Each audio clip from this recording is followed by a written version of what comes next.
অধিশোষণে যে অংশটুকু বাকি আছে সেইটুকু বলছি। এই ক্লাসটা মানে ক্যাটালিসিসটা পড়িয়ে দিই, তারপরে ওটা বলবো।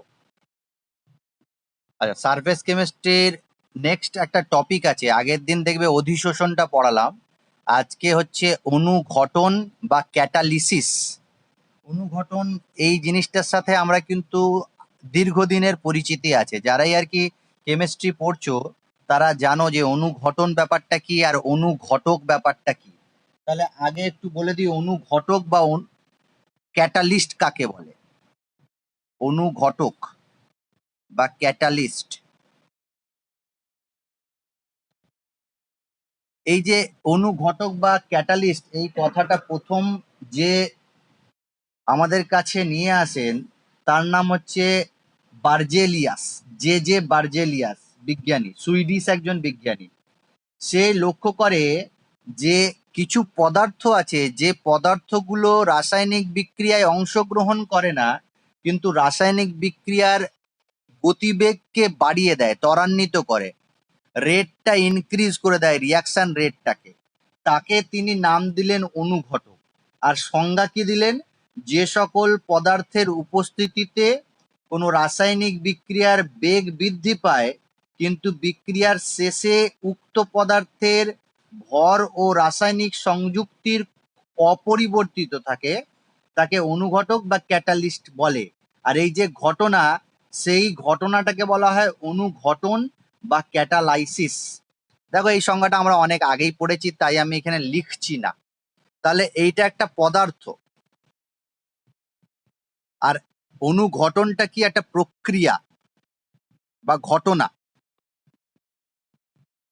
অনুঘটন বা ক্যাটালাইসিসটা কি? একটা ঘটনা বা প্রক্রিয়া বলতে পারি। তাহলে এটা আমাদের জানাই আছে, আর খুব একটা সুপরিচিত উদাহরণও আমাদের জানা আছে। উদাহরণটা আমরা জানি, অক্সিজেন প্রস্তুতির ক্ষেত্রে অনুঘটক, এই ব্যাপারটা প্রথম আমাদের সামনে এসেছিল যে অনুঘটক কি বা অনুঘটন কি। পটাশিয়াম ক্লোরেট থেকে যখন আমরা অক্সিজেন গ্যাস প্রস্তুত করি, তার সাথে তৈরি হয় পটাশিয়াম ক্লোরাইড আর অক্সিজেন গ্যাস। ব্যালেন্স করতে গেলে এখানে 2, এখানে 2, এখানে 3 দিতে হয়, তাহলে ব্যালেন্স হয়ে যাবে। এই বিক্রিয়াটা তুমি যদি ঘটাও তাহলে টেম্পারেচারের প্রয়োজন হয় 380 থেকে 600 ডিগ্রির মতো। কিন্তু এই বিক্রিয়াটাই তুমি যদি এর সাথে যোগ করে দাও ম্যাঙ্গানিজ ডাই অক্সাইড MnO2, যেটাকে থার্ড ব্র্যাকেটের মধ্যে লিখছি, আমরা জানি কেন থার্ড ব্র্যাকেটের মধ্যে লেখা হয়। KClO3 এর সাথে তুমি যদি ম্যাঙ্গানিজ ডাই অক্সাইড দিয়ে দাও, এই একই বিক্রিয়া অনেক দ্রুত গতিতে ঘটে, আর টেম্পারেচার যেটা, সেই টেম্পারেচারটা অনেক কম, এত আর লাগে না। দেখা যাচ্ছে যে 200 থেকে 360 ডিগ্রি সেন্টিগ্রেড টেম্পারেচারেই খুব বেশি হয়, দ্রুত ঘটে, আর বেশি পরিমাণে অক্সিজেন গ্যাস পাওয়া যায়। আর এই যে MnO2 ছিল, সেটা বিক্রিয়ার পরেও MnO2 হিসাবেই থাকে, এর ভর ও রাসায়নিক সংযুক্তির কোনো পরিবর্তন ঘটে না। তাহলে এই যে পদার্থটা, যার উপস্থিতিতে আমার রিয়াকশন রেটটাও বেড়ে গেল আর টেম্পারেচারটাও কম লাগছে, তার মানে কি খরচটা বেঁচে গেল, আমার কম খরচে হয়ে যাচ্ছে। এত বেশি তাপমাত্রা উৎপন্ন করতে তো অনেক বেশি টাকা পয়সা খরচ হবে, কম টেম্পারেচার তৈরি করতে আমাকে কম টাকা পয়সা লাগবে। এই যে পদার্থটা যার ভর এবং রাসায়নিক সংযুক্তি সংযুক্তি অপরিবর্তিত থাকে,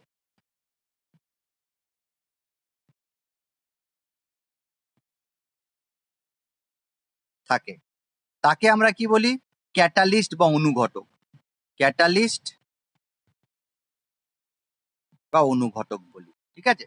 তাহলে এই সংজ্ঞাটা আমাদের অনেক আগেকারই জানা আছে, নতুন করে কিছু জানলাম না। এবার আমরা কিছু জিনিসপত্র জানবো যেগুলো অনুঘটকের সাথে বা অনুঘটনের সাথে সম্পর্কযুক্ত। এই কথাগুলো হয়তো অনেকেই না শুনেও থাকতে পারো, তবে আমি বলি। প্রথমটা হচ্ছে বাধক বা মন্দক বলা হয়। ইংলিশটাও জানা খুব দরকার। ইনহেবিটর বা ইনহিবিটর। ইনহিবিটর বা বাধক বা মন্দক কাকে বলে? কিছু পদার্থ আছে যে পদার্থের উপস্থিতিতে রাসায়নিক বিক্রিয়ার গতি মন্দীভূত হয়ে যায় বা হ্রাস পায়। তাহলে যারা বিক্রিয়ার বেগকে হ্রাস করে বা মন্দীভূত করে বা ডিক্রিজ করে দেয় করে, সেই পদার্থগুলোকে কি বলা হয়? বাধক বা মন্দক বা ইনহিবিটর বলছি। অনেকেই বলে যে এটা নেগেটিভ অনুঘটক। এই নেগেটিভ অনুঘটকের কনসেপ্টটা এখন আর ইউজ হয় না। নেগেটিভ অনুঘটক বলে কিছু মনে করা হয় না, তবে অনেক ইংলিশ মিডিয়াম বইতে নেগেটিভ অনুঘটক বা ঋণাত্মক অনুঘটকের কথা বলা হয়েছে। তবে আমি বলে দিই, অনুঘটক মানে সে বিক্রিয়ার বেগকে বাড়াবে, আর একে বাধক বলা হয়, মন্দক বলা হয়। এটাকে অনুঘটক বলবো না আমরা। কারণ কি, অনুঘটক যে ক্রিয়া কৌশলের মাধ্যমে বিক্রিয়া ঘটায়, যে মেকানিজমের মাধ্যমে রিয়াকশনটার রেটটাকে ইনক্রিজ করে, বাধক বা মন্দক সেই ক্রিয়া কৌশলের মাধ্যমে কোনো বিক্রিয়ার বেগকে হ্রাস করে না। তাই আমরা ইনহিবিটরকে নেগেটিভ বা ঋণাত্মক অনুঘটক বলতে পারি না। এর ক্রিয়া কৌশল আলাদা ক্রিয়া কৌশল, আর ক্যাটালিস্টের ক্রিয়া কৌশল আলাদা ক্রিয়া কৌশল। যেমন এক্সাম্পল হচ্ছে বাধকের একটা বিক্রিয়া H2O2। এই H2O2 হাইড্রোজেন পারক্সাইডকে তুমি যদি সাধারণ তাপমাত্রায় নিয়ে চলে আসো, এটা ফ্রিজে রাখা হয় বা ঠান্ডা জায়গায় রাখা হয়, একে যদি রুম টেম্পারেচারে নিয়ে আসো তাহলে ডিকম্পোজ করতে শুরু করে, ভাঙতে শুরু করে। H2O প্লাস O2 তে ভাঙতে শুরু করে। ব্যালেন্স করা যাবে, আমি ব্যালেন্স করিনি। তাহলে H2O আর O2 তে ভাঙতে শুরু করে দেয়। এই যে ডিকম্পোজিশন, এই ডিকম্পোজিশনটা তুমি যদি কমাতে চাও, এই রেটটাকে যদি কমাতে চাও, তাহলে এইখানে একটা বাধক, সেটা হচ্ছে H3PO4। এই H3PO4 যদি তুমি যোগ করে দাও, তাহলে এই ডিকম্পোজিশনটা কমতে শুরু করবে। H3PO4 কি করবে? H2O2 ডিকম্পোজিশনকে হ্রাস করবে, এর বিয়োজনকে কমিয়ে দেবে,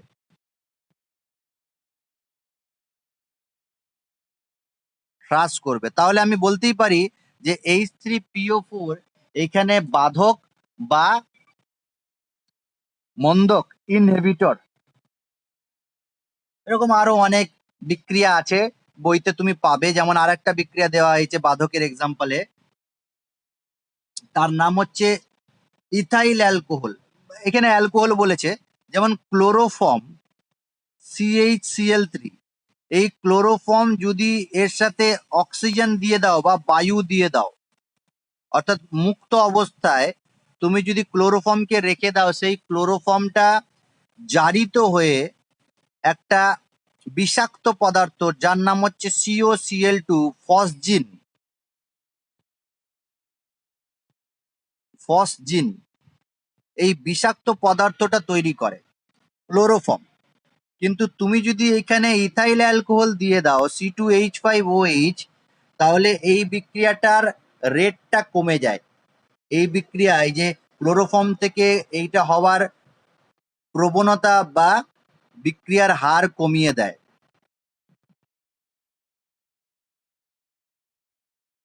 হ্রাস করে, বিক্রিয়ার বেগকে হ্রাস করে।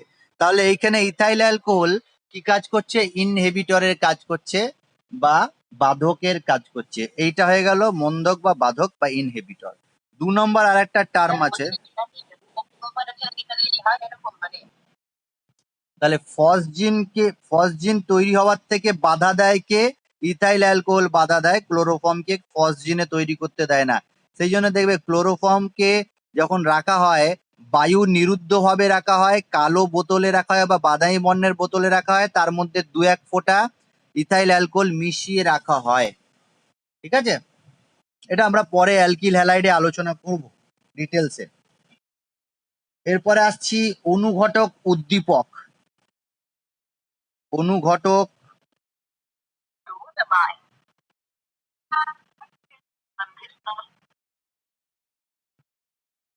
উদ্দীপক যাকে বলা হয় প্রোমোটার।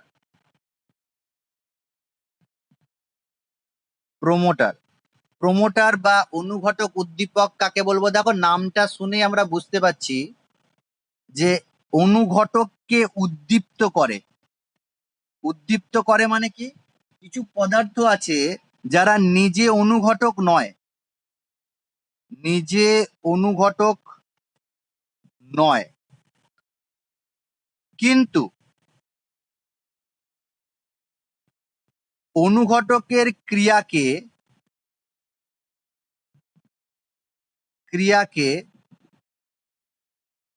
বৃদ্ধি করে।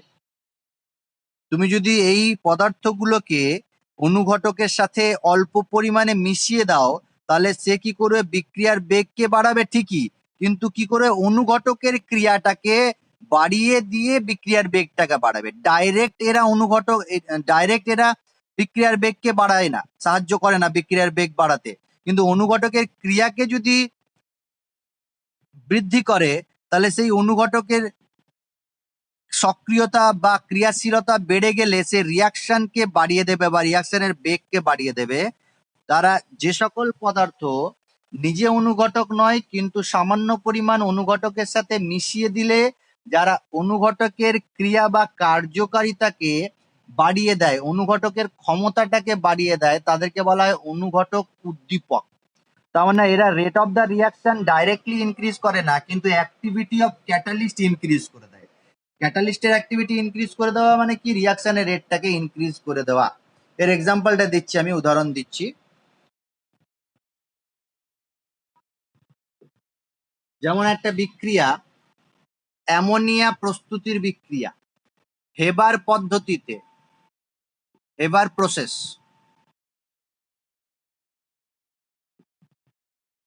যখন আমি অ্যামোনিয়া গ্যাস প্রস্তুত করি, অ্যামোনিয়া মানে NH3 হবে তৈরি, কার সাথে কার বিক্রিয়ায়? নাইট্রোজেনের সাথে হাইড্রোজেনের বিক্রিয়ায়। এখানে ক্যাটালিস্ট হিসাবে ব্যবহার করা হয় আয়রনকে, Fe। Fe is catalyst. তাহলে Fe ক্যাটালিস্ট, এর উপস্থিতিতে বিক্রিয়াটা খুব ভালোই হচ্ছে, কিন্তু আমি যদি এর সাথে মলিবডেনাম MO বা K2O পটাশিয়াম অক্সাইড আর Al2O3 অ্যালুমিনিয়াম অক্সাইড মিশিয়ে দিই, তাহলে এই আয়রনের কার্যকারিতা, আয়রনের অ্যাক্টিভিটি ইনক্রিজ করে দেবে এরা, মলিবডেনাম বা potassium oxide plus Al2 oxide, aluminium oxide. এরা তাহলে কি? এরা হচ্ছে প্রোমোটার। বুঝতে পারলাম ওটা? এরকম আরো আছে বিক্রিয়া, তুমি বইতে দেখে নিতে পারো। ওয়াটার গ্যাস থেকে মিথাইল অ্যালকোহল প্রস্তুতিতে জিঙ্ক অক্সাইড ব্যবহার করা হয়, আর জিঙ্ক অক্সাইড ক্যাটালিস্ট হিসাবে ব্যবহার করা হয়। আর এর সাথে ক্রোমিয়াম অক্সাইড যদি দিয়ে দাও, তাহলে রিঅ্যাক্টিভিটি বা ক্যাটালিস্টের অ্যাক্টিভিটি আরো বেড়ে যাবে। এক্সাম্পলটাও লিখে দিই তোমাদের, এটা একটা এক্সাম্পল। আর একটা এক্সাম্পল দেখাচ্ছি, সেটা হচ্ছে water gas, carbon monoxide plus hydrogen তৈরি হচ্ছে, ভেবে নাও, মিথাইল অ্যালকোহল CH3OH। আমি ব্যালেন্স করলাম না। এই মিথাইল অ্যালকোহল তৈরি করতে ক্যাটালিস্ট হিসাবে কি ব্যবহার করা হচ্ছে? ক্যাটালিস্ট হিসাবে ব্যবহার করছি আমরা জিঙ্ক অক্সাইড ZnO, এটা ক্যাটালিস্ট। আর এর অ্যাক্টিভিটি কে ইনক্রিজ করে দিচ্ছে? ক্রোমিয়াম অক্সাইড যদি নিই, তাহলে এটা হচ্ছে প্রোমোটার। তাহলে এই দুটো এক্সাম্পল বইতে দেওয়া আছে, দুটো বলে দিলাম। নেক্সট খুব ইম্পর্টেন্ট একটা পদার্থ, যাকে বলা হয় অনুঘটক বিষ। অনুঘটক বিষ, এটা খুব ইম্পর্টেন্ট, স্টার দিয়ে রাখবে, পরীক্ষায় দেয় কোশ্চেন। অনুঘটক বিষ কাকে বলে? Catalyst poison.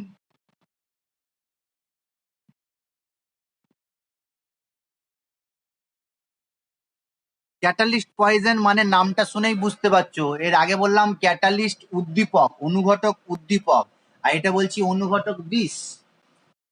কিছু কিছু পদার্থ আছে যারা কি করে?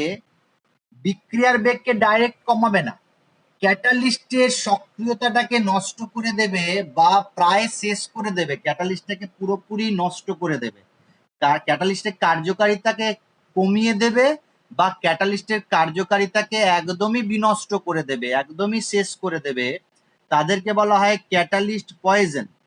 ঠিক আছে, তাহলে এরা যদি বিক্রিয়ায় সামান্য পরিমাণে থাকে তাহলে অনুঘটকের ক্ষমতাকে কমিয়ে দেয় বা সম্পূর্ণ বিনষ্ট করে দেয়, তাকে বলবো আমরা ক্যাটালিস্ট পয়জন। যেমন এক্সাম্পল দিচ্ছি আমি, একটা বিক্রিয়া সালফার ডাই অক্সাইডের সাথে অক্সিজেনের বিক্রিয়ায় তৈরি হয় sulphur try oxide. Sulphur die oxide গ্যাসীয় অবস্থায় আছে, অক্সিজেন গ্যাসীয় অবস্থায় আছে, সালফার ট্রাই তৈরি হয়েছে, হাফ O2 দিলে ব্যালেন্স হবে।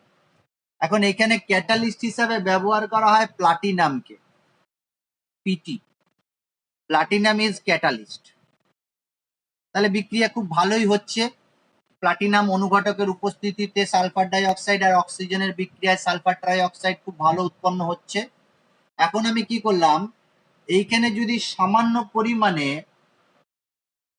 আর্সেনিক অক্সাইড দিয়ে দিই, AS2O3, এই আর্সেনিক অক্সাইড কি করবে, প্লাটিনামের কার্যকারিতাকে, প্লাটিনামের ক্ষমতাকে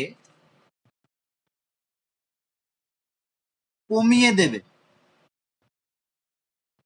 কমিয়ে দেয় বা নষ্ট করে দেয়, একবারে সম্পূর্ণ বিনষ্ট করে দেয়।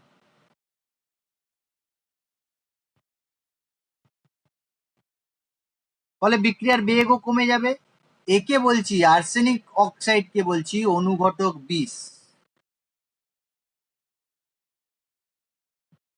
তাহলে মনে থাকবে সংজ্ঞাটা।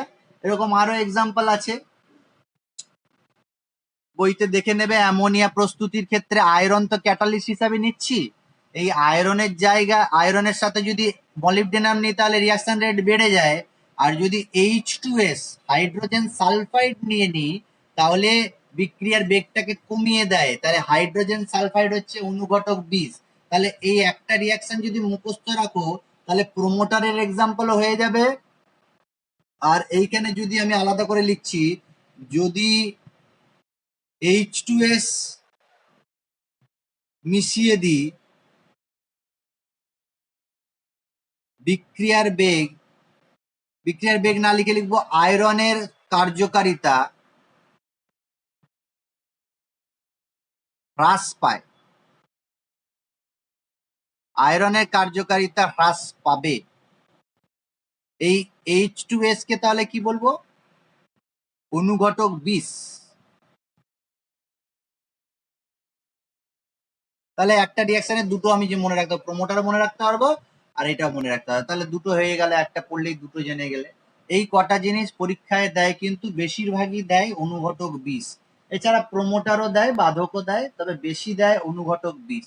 এবার আসছি অনুঘটকের বৈশিষ্ট্য, ক্যারেক্টারিস্টিক্স অফ ক্যাটালিস্ট।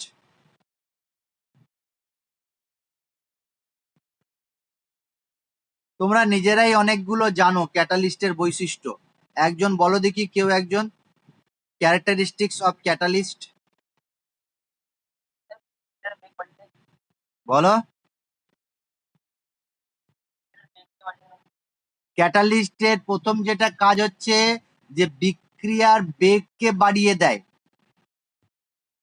রিয়াকশন রেটকে বাড়িয়ে দেয়। আর কেউ, আচ্ছা এটা খুব ভালো পয়েন্ট, যে ক্যাটালিস্টের নিজের কোনো রাসায়নিক পরিবর্তন হবে না বিক্রিয়ার শেষে এবং শুরুতে। বিক্রিয়ার শেষে বা শুরুতে ক্যাটালিস্টের ভর বা রাসায়নিক সংযুক্তি অপরিবর্তিত থাকে, ইনট্যাক্ট থাকে। এটা একটা। আর একটু বললে যে এরা বিক্রিয়ার বেগকে বাড়িয়ে দেয়, বিক্রিয়ার বেগকে বৃদ্ধি করে, ত্বরান্বিত করে, রিয়াকশন রেটকে ইনক্রিজ করে দেয়। আর কিছু?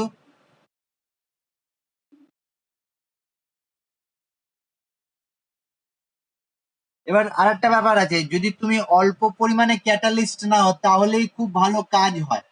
ম্যাক্সিমাম বিক্রিয়ার ক্ষেত্রে দেখা গেছে যে অল্প কিছু পরিমাণে ক্যাটালিস্ট নিলেই বিক্রিয়ার বেগ অনেক ভালো বৃদ্ধি পায়। কিন্তু কিছু কিছু বিক্রিয়া আছে, যেমন বিশেষ করে একটা দেওয়া আছে বইতে সমসত্ব বিক্রিয়া। সমসত্ব বিক্রিয়ার ক্ষেত্রে বা সমসত্ব অনুঘটনের ক্ষেত্রে তুমি যতটা গাঢ়ত্ব নেবে অনুঘটকের তত বেশি বিক্রিয়া বাড়বে, অর্থাৎ বিক্রিয়ার হার অনুঘটকের গাঢ়ত্বের সাথে সমানুপাতিক। সমস্ত বিক্রিয়ার ক্ষেত্রে নয়, কিছু কিছু বিশেষ বিক্রিয়ার ক্ষেত্রে। তার মধ্যে বললাম সমসত্ব অনুঘটন বিক্রিয়া, এর পরে আছে সমসত্ব অনুঘটন বিক্রিয়া কাকে বলে আমি আলোচনা করছি।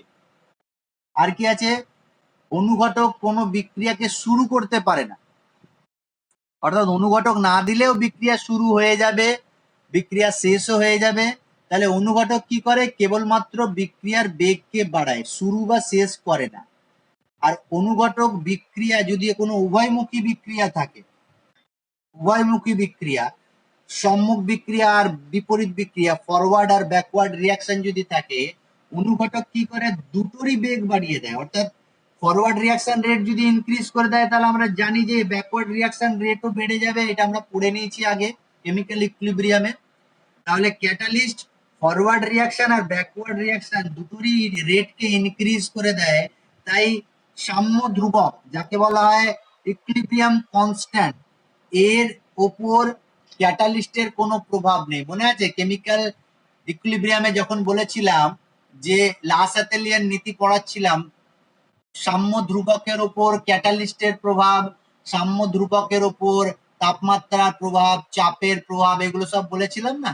তাহলে ক্যাটালিস্টের কোন রকম ইফেক্ট নেই সাম্য ধ্রুবকের ওপর, কিন্তু একটা বিক্রিয়া তাড়াতাড়ি সাম্যে পৌঁছে যাবে, যদি একটা বিক্রিয়া সাম্য অবস্থা তাড়াতাড়ি পৌঁছাতে চাও তাহলে ক্যাটালিস্ট সেখানে সাহায্য করে। Forward reaction rate backward reaction rate যখন সমান হয়ে যায় তাকে বলা হয় সাম্য অবস্থা। আর সেই ফরওয়ার্ড রিয়াকশন রেট আর ব্যাকওয়ার্ড রিয়াকশন রেটকে সমান করায় ক্যাটালিস্টের একটা ভূমিকা আছে।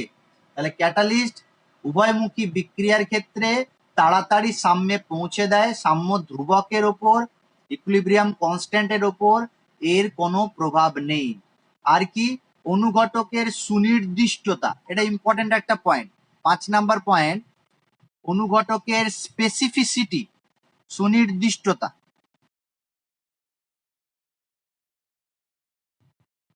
ক্যাটালিস্ট গুলো স্পেসিফিক হয়, এদের মেকানিজমটা প্রত্যেকটা ক্যাটালিস্টে আলাদা মেকানিজমে কাজ করে, স্পেসিফিসিটি হয়। যেমন উদাহরণ দিয়ে বোঝাচ্ছি, দেখো অ্যালুমিনিয়াম অক্সাইড একটা catalyst, Al2O3 is a catalyst at 350 degree centigrade, 350 degree centigrade, এর সাথে যদি মিথাইল অ্যালকোহল থাকে বিক্রিয়ক হিসাবে, সরি ইথাইল অ্যালকোহল CH3CH2OH, এই ইথাইল অ্যালকোহল ইথানল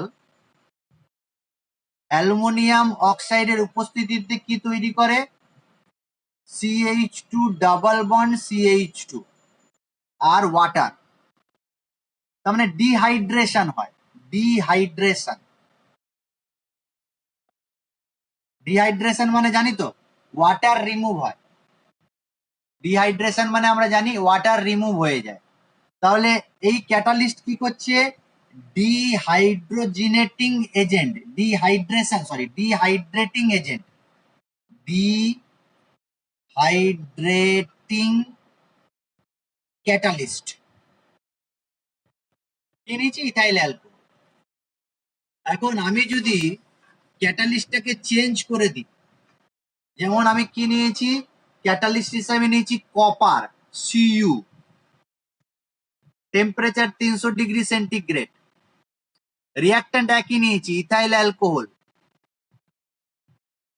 তখন কি হয়ে গেল, CH3CHO প্লাস H2, তাহলে এইখানে কি বেরিয়ে যাচ্ছে, হাইড্রোজেন বেরিয়ে যাচ্ছে। এইখানে এই ক্যাটালিস্টটা কি, ডিহাইড্রোজিনেটিং ক্যাটালিস্ট। মানে এখানে ডিহাইড্রোজিনেশন হচ্ছে। এর আগে অ্যালুমিনিয়াম অক্সাইড নিলাম ডিহাইড্রেশন হলো, আর কপার নিলাম ডিহাইড্রোজিনেশন হলো। অর্থাৎ দুটো আলাদা ক্যাটালিস্ট নিলাম, দুটো ক্যাটালিস্টের একটা নির্দিষ্টতা বা সুনির্দিষ্টতা বা স্পেসিফিসিটি আছে একই রিয়াক্ট্যান্টের প্রতি। অর্থাৎ একটা ক্যাটালিস্ট একটা রিয়াক্ট্যান্টের কার্যকারিতা মানে রিয়াকশন মানে ইথাইল অ্যালকোহল রিয়াকশন করে কপারের উপস্থিতিতে অ্যালডিহাইড তৈরি করছে, হাইড্রোজেনকে রিমুভ করছে, আবার ইথাইল অ্যালকোহল অ্যালুমিনিয়াম অক্সাইডের উপস্থিতিতে অ্যালকোহল থেকে ইথিলিন অর্থাৎ একটা আনস্যাচুরেটেড কম্পাউন্ড ডবল বন্ড তৈরি করছে আর জল রিমুভ করছে, ওয়াটারকে বের করে দিচ্ছে। তাহলে আমি বুঝতেই পারছি যে প্রত্যেকটা ক্যাটালিস্টের একটা সুনির্দিষ্টতা বা স্পেসিফিসিটি আছে। বুঝতে পেরেছি? এবার আসছে অনুঘটকের প্রকারভেদ। অনুঘটনের প্রকারভেদ, ক্লাসিফিকেশন অফ ক্যাটালিসিস।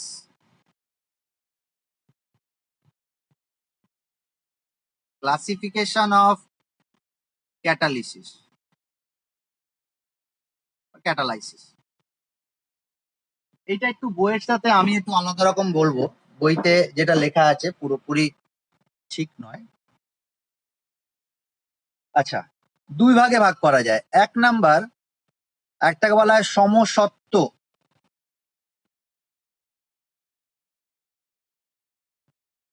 অনুঘটন,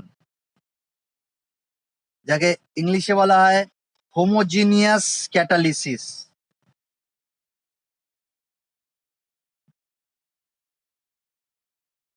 আর একটাকে বলা হয় অসমসত্ব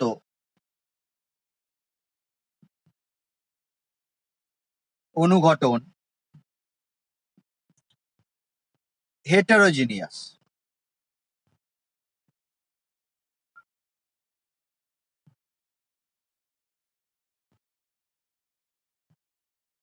হেটারোজিনিয়াস ক্যাটালিসিস, এটা আমরা অনেকবার শুনেছি। হোমোজিনিয়াস বা সমসত্ব কি, আর হেটারোজিনিয়াস বা অসমসত্ব কি। উদাহরণগুলো দিয়ে দিয়ে বোঝাই আমি তোমাকে, যে কোনো বিক্রিয়ায়, বই অ্যাকর্ডিং টু ছায়া বলছে আগে, হ্যাঁ, কোনো বিক্রিয়ায় যদি রিয়াক্টেন্ট এক বা একাধিক হতে পারে, রিয়াক্টেন্ট বা রিয়াক্টেন্টস যাকে বলা হয় বিক্রিয়ক বা বিক্রিয়কগুলি, ক্যাটালিস্ট, অনুঘটক এবং বিক্রিয়াজাত পদার্থ প্রোডাক্ট বা প্রোডাক্টস,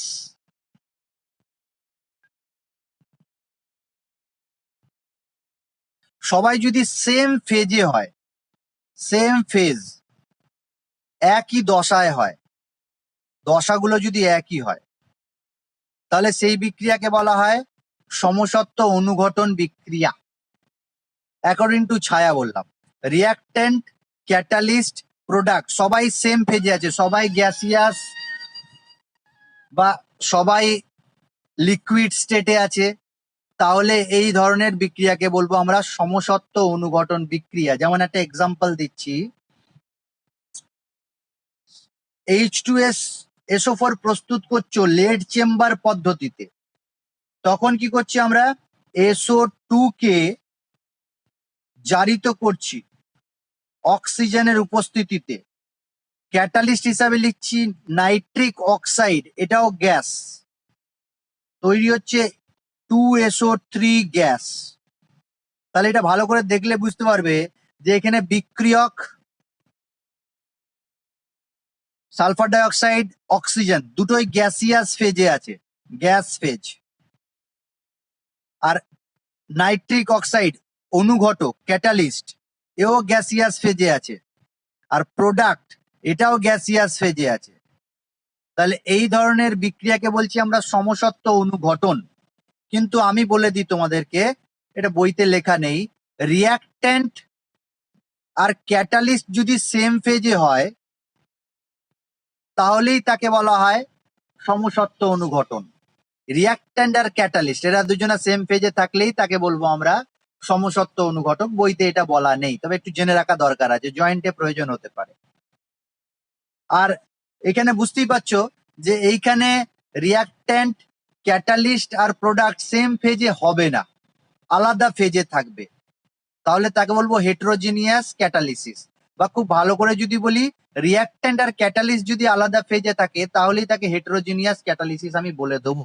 যেমন একটা এক্সাম্পল দিচ্ছি, দেখো এটা আগেও এই এক্সাম্পলটা তুমি দেখে নিচ্ছ, তাই মনে রাখা সুবিধা হবে। অ্যামোনিয়া প্রস্তুতি করছি আমার এবার পদ্ধতিতে, নাইট্রোজেন নিয়েছি গ্যাসিয়াস ফেজে, হাইড্রোজেন নিয়েছি গ্যাসিয়াস ফেজে, ক্যাটালিস্ট কি নিয়েছিলাম মনে আছে? কি ক্যাটালিস্ট নিয়েছিলাম?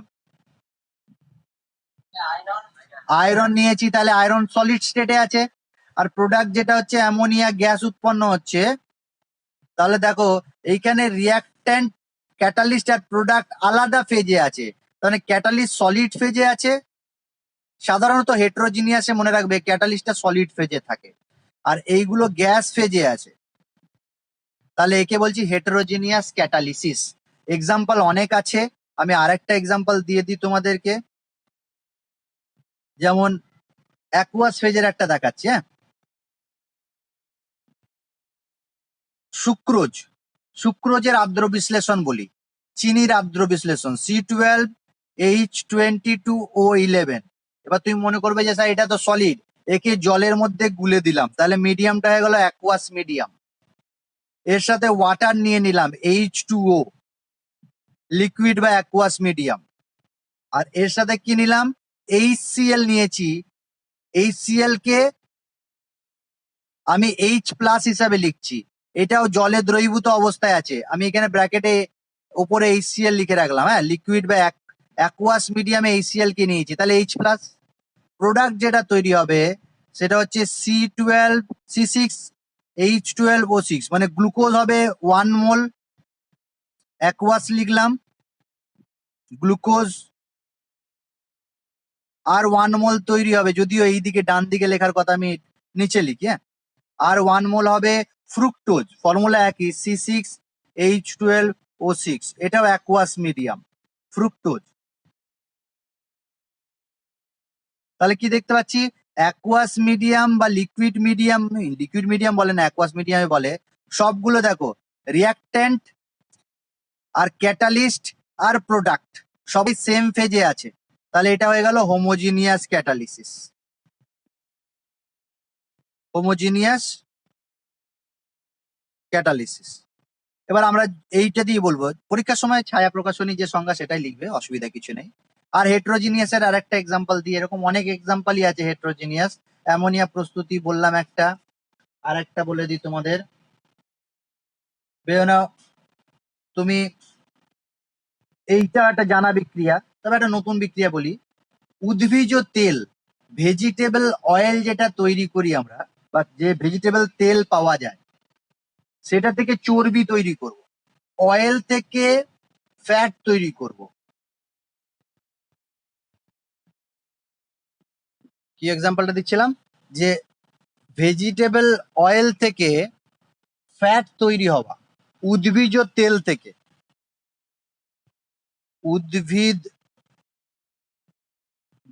তেল, এটা লিকুইড ফেজে থাকে, তার সাথে হাইড্রোজেন গ্যাস দিয়েছি, আর একটু জায়গা কম থাকার জন্য এরকম ভাবে রিয়াকশন দিলাম, তোমরা যেন এরকম করে দিও না পরীক্ষায়। এখানে নিকেল অনুঘটক নেওয়া হয়, সেটা সলিড ফেজে থাকে, তৈরি হয় চর্বি, সেটা সলিড ফেজে থাকে। তাহলে এখানে দেখতেই পাচ্ছ রিয়াক্ট্যান্ট, ক্যাটালিস্ট আর প্রোডাক্ট সবগুলোই আলাদা ফেজে আছে। উদ্ভিজ তেল লিকুইড ফেজে, হাইড্রোজেন গ্যাস আরেকটা রিয়াক্ট্যান্ট সেটা গ্যাসিয়াস ফেজে আছে, নিকেল অনুঘটক সেটা সলিড ফেজে আছে, প্রোডাক্টও সলিড ফেজে আছে।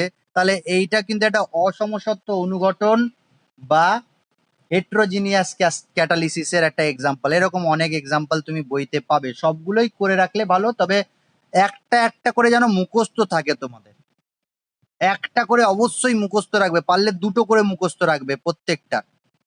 আর যদি পরীক্ষায় পার্থক্য লিখতে দেয় তাহলে সংজ্ঞাটাকে একটু ভেঙে দেবে, তাহলেই হয়ে যাবে। সংজ্ঞাটা লিখে দিও না, অল্প একটু লিখবে, ঠিক আছে? তাহলে পরীক্ষায় ডেফিনেশন আর এক্সাম্পল দেয় বা ডিফারেন্সিয়েশন করতে দেয়, ডিফারেন্স লিখতে দেয়। এরপরে আমাদের নেক্সট টপিক, যেটা আগের দিন বলেছিলাম মনে আছে, অধিশোষণ বিক্রিয়ার ক্ষেত্রে আমি বলেছিলাম যে অনুঘটকরা যে ক্রিয়া কৌশলের মাধ্যমে বিক্রিয়া করে সেগুলো কিন্তু একটা অধিশোষণের ব্যাপার আছে। অর্থাৎ এর পরের যে টপিক বা পয়েন্ট আছে দেখবে, অধিশোষণ তত্ত্বের সাহায্যে অসমসত্ব অনুঘটনের ব্যাখ্যা। তার মানে অ্যাডজর্পশন থিওরির সাহায্যে আমি হেট্রোজিনিয়াস ক্যাটালিসিসকে এক্সপ্লেন করব, যে হেট্রোজিনিয়াস ক্যাটালিসিসে যে মেকানিজমে রিয়াকশনটা হচ্ছে সেইটাতে অ্যাডজর্পশনের কি অবদান বা কি ভাবে হচ্ছে সেটা ব্যাখ্যা করব। যেমন আমি বলে দিই তোমাদেরকে, সহজভাবে বুঝিয়ে দিচ্ছি, বইতে অনেক কিছু লেখা আছে, হ্যাঁ, আর বইতে একটু গোলমালও আছে, সেটা আমি ঠিক করে দিচ্ছি, বলে দিচ্ছি তোমাদেরকে। বলে দিই, দেখো হেট্রোজিনিয়াস ক্যাটালিসিস একটা এক্সাম্পল দিচ্ছি, মানে এ এর সাথে বি এর রিয়াকশনে ডি প্লাস ই তৈরি হচ্ছে, আর এখানে একটা ক্যাটালিস্ট নিচ্ছ, সেই ক্যাটালিস্টে ভেবে নাও প্লাটিনাম বা নিকেল বা প্যালাডিয়াম, যে কোনো একটা ধাতু আছে, মেটাল ধাতু, আর এটা ভেবে নাও গ্যাসিয়াস ফেজে আছে, এটা প্রোডাক্টটা ও গ্যাসিয়াস ফেজে হতে পারে বা প্রোডাক্টটা অন্য ফেজে হতে পারে। মেনলি তো অ্যাকর্ডিং টু ছায়া দুটোই গ্যাসিয়াস ফেজে থাকবে এখানে, আর এটা আলাদা ফেজে থাকবে, ম্যাক্সিমাম কেসে দেখা যাবে। তাহলে ভেবে নাও অ্যামোনিয়া গ্যাস প্রস্তুতি করছে, তাহলে হাইড্রোজেন আছে, নাইট্রোজেন আছে, ক্যাটালিস্ট হিসাবে নিয়েছো আয়রন, আর প্রোডাক্ট অ্যামোনিয়া, এখানে দুটো প্রোডাক্ট দেখানো হয়েছে, একটা প্রোডাক্ট হতে পারে। এইটা একটা হেট্রোজিনিয়াস ক্যাটালিসিস বিক্রিয়া, আমি বলে দিলাম অসমসত্ব অনুঘটন বিক্রিয়া। সত্য অনুঘটন বিক্রিয়ার একটা উদাহরণ দিলাম আমি, সাধারণ বিক্রিয়া একটা উদাহরণ, এটা ঘটছে কি হবে শোনো ভালো করে। 5টা ধাপে বিক্রিয়া হয়, 5টা ধাপে, 5 স্টেপ। তার আগে বলে দিই, এই যে মেটাল আছে যেটাকে ক্যাটালিস্ট হিসাবে আমরা ব্যবহার করি, এই মেটাল বা ক্যাটালিস্টের সারফেস এরিয়া থাকে বা সারফেস থাকে, না আমি এটা একটা মেটাল নিয়েছি, এখানে ছবিটা আঁকি, সেই মেটালের কর্নার গুলোতে বা এজে বা সারফেসে যে জায়গায় ক্র্যাক হয়ে আছে, ফাটল হয়ে আছে, সেই জায়গায় কিন্তু এই রিয়াক্ট্যান্ট গুলো এসে বেশি পরিমাণে অধিশোষিত হয়। এইগুলো অ্যাক্টিভ সাইট বলা হয়, অ্যাক্টিভ সাইট। তার আগে আমি বলেছি দেখবে যে এই ক্যাটালিস্ট গুলো বা ধাতুর মধ্যে ছোট ছোট ছিদ্র থাকে, ছোট ছোট পোরাস থাকে, সেইগুলোকে বলা হয় অ্যাক্টিভ সাইট। সেগুলো কোথায় বেশি থাকে? কর্নারে বেশি থাকে, এজে বেশি থাকে, বা ফাটা জায়গায় যদি কিছু থাকে মেটালটা, সেই ক্র্যাক জায়গায় বেশি থাকে অ্যাক্টিভ সাইট গুলো, সেইগুলোকে বলা হয় অ্যাক্টিভ সাইট বা সক্রিয় কেন্দ্র, সক্রিয় কেন্দ্র। এখন প্রথম ধাপে কি হয়, এই এ বি বা রিয়াক্ট্যান্ট, বিক্রিয়ক, ব্যাপন প্রক্রিয়ার মাধ্যমে, বইয়ের সাথে আমার এক জায়গায় কিন্তু আলাদা হবে, হ্যাঁ, ব্যাপন প্রক্রিয়ার মাধ্যমে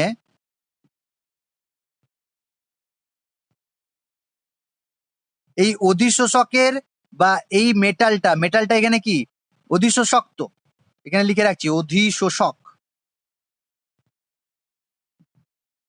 এর কাছাকাছি আসে, বুঝে নাও, মেটালের গায়ে, মানে মেটালের সাথে টাচ হয় না, কাছাকাছি আসে, অধিশোষকের কাছাকাছি এলো ব্যাপন প্রক্রিয়ার মাধ্যমে। আমি কিন্তু দেখো এখানে টাচ করাইনি, এ ও বি, এই এ ও বি ব্যাপন প্রক্রিয়ার মাধ্যমে, এটা আন্ডারলাইন করে রাখলাম, ব্যাপন প্রক্রিয়ার মাধ্যমে অনুঘটকের পৃষ্ঠতলে এসে কাছাকাছি আসে, পৃষ্ঠতলের কাছে আসে।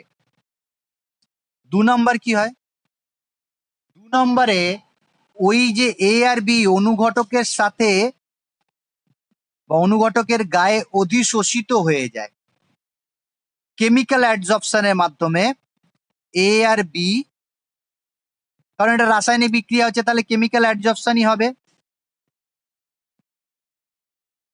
অধিশোষিত হয়ে গেছে। সেকেন্ড ধাপে কি হচ্ছে, অনুঘটকের তলে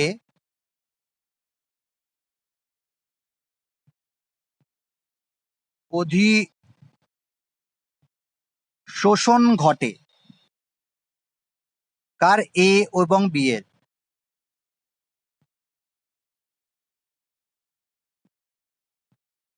বি এর সেকেন্ড স্টেপে এটা হলো।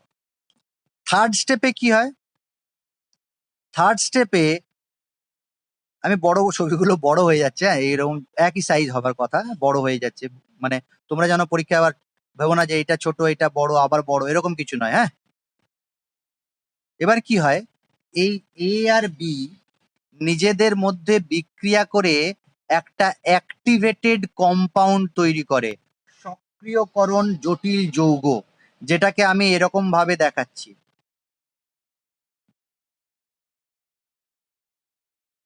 তাহলে থার্ড স্টেপে কি হয়, সক্রিয়করণ জটিল যৌগ তৈরি করে, সক্রিয়করণ বলে দিলাম, সক্রিয় জটিল যৌগ, যৌগ গঠন করে,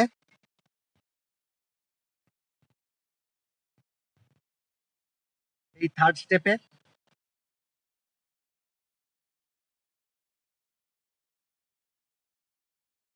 অনেক বইতে এই ধাপটাকেই বলা হয় স্লো স্টেপ বা রেট ডিটারমাইনিং স্টেপ।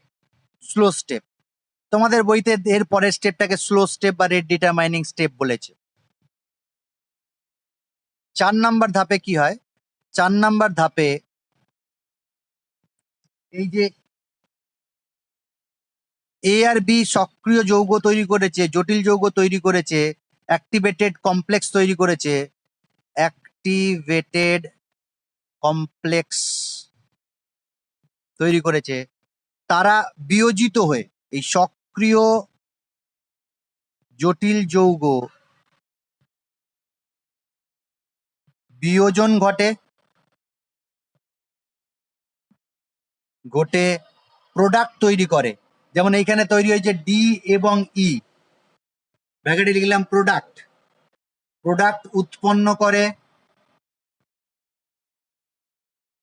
এবং এই কথাটা বইতে লেখা নেই, এটা ঠিক করে নেবে একটু, হ্যাঁ, এবং বিশোষণ ঘটে, বিশোষণ, ডিসঅপশন হয়, এই অ্যাক্টিভেটেড কমপ্লেক্স থেকে ডিকম্পোজ হয়ে প্রোডাক্ট তৈরি করে এবং বিশোষণ ঘটে। এই বিশোষণ ঘটে, এটা পরের ধাপে তোমাদের দেখিয়েছে 5 নাম্বার ধাপে, কিন্তু এটা 4 নাম্বার ধাপেই হয়। তার মানে কি বললাম, প্রোডাক্ট তৈরি করে দেয় ডি আর ই, সেই ডি আর ইটা কিন্তু এইখানে ব্রেক করে যায়, এই জায়গাটা ব্রেক করে যায়, বইতে ব্রেক করা দেখায়নি, এটা ব্রেক করে যায়, ডিসঅপশনও হয়ে যায়, মানে জাস্ট অ্যাক্টিভ সাইটটাকে, এই যে ক্যাটালিস্টটা আছে সেই ক্যাটালিস্টটাকে ছেড়ে দেয়, অধিশোষণের ব্র্যাকেটে লিখলাম ক্যাটালিস্ট, ডিসঅপশন হয়ে যায়, মানে এইটা আগে অবস্থায়, যে কথা বললাম না তুমি ওয়াসিম জিজ্ঞাসা করছিল যে স্যার কি বলে পুনর্প্রাপ্তি বা পুনঃপ্রাপ্তি বললো না, এই জায়গায় ডিসঅপশন হয়, যে ক্যাটালিস্টটা আবার অ্যাভেলেবেল হয়ে যায়, ক্যাটালিস্টের সাইটটা অ্যাভেলেবেল হয়ে যায়, আবার এ আর বি সেই জায়গায়, মানে আবার 1 নাম্বার ধাপটা শুরু হয়, এই 4 নাম্বারের পরে আবার 1 নাম্বারের ধাপটা স্টার্ট হয়ে যায়। আর 5 নাম্বার ধাপে কি হয়, 5 নাম্বার ধাপে ওই ক্যাটালিস্ট থেকে ডি আর ই প্রোডাক্ট ব্যাপিত হয়ে যায়, প্রোডাক্ট ব্যাপন প্রক্রিয়ার মাধ্যমে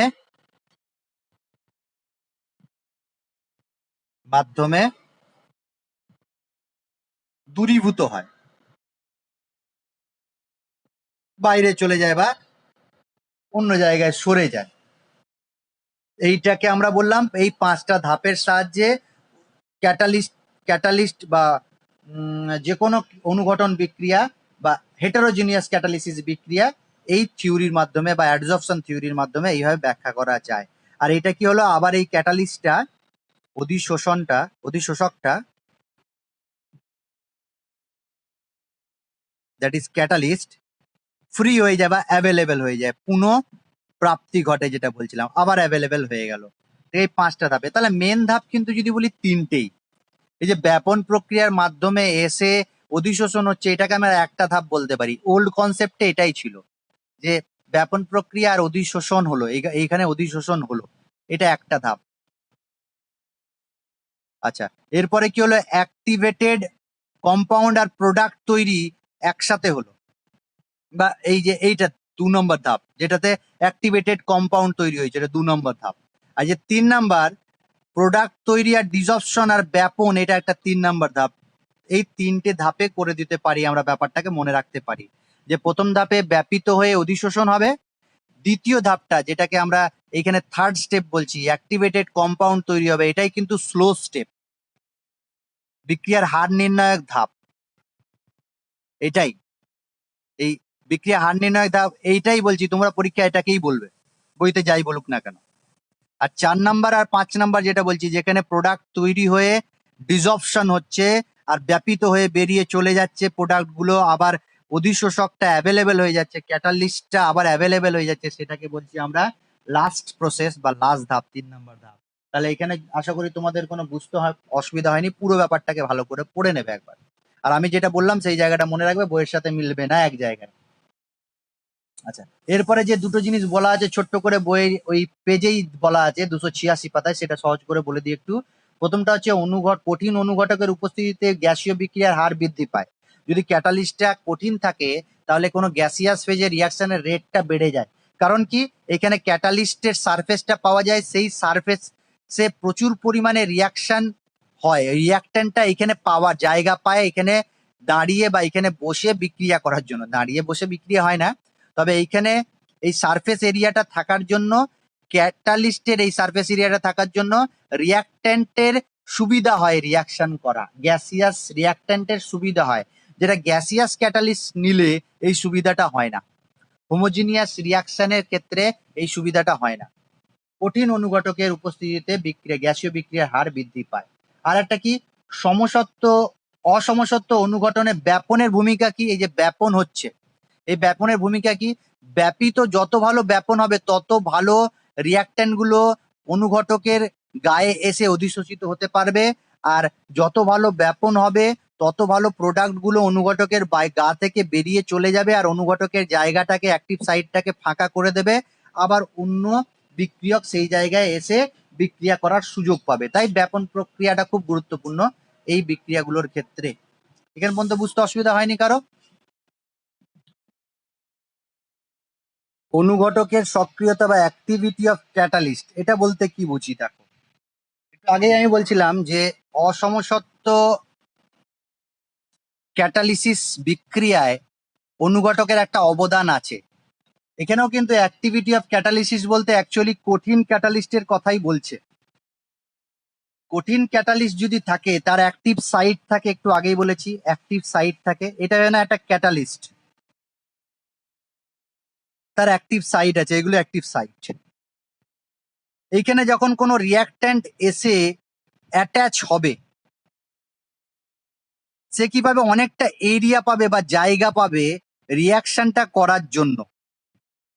এই ক্যাটালিস্টটার সারফেস এরিয়া যত ভালো হবে আর যত অ্যাক্টিভ সাইট থাকবে, তত কিন্তু রিয়াক্ট্যান্ট গুলো এখানে এসে অ্যাভেলেবেল স্পেস পাবে রিয়াকশন করার জন্য। সেই জন্য অনুঘটকের সক্রিয়তা ততই বেশি হবে বা তত ভালো হবে যত তার এই সারফেস এরিয়া থাকবে বা অ্যাক্টিভ সাইট থাকবে।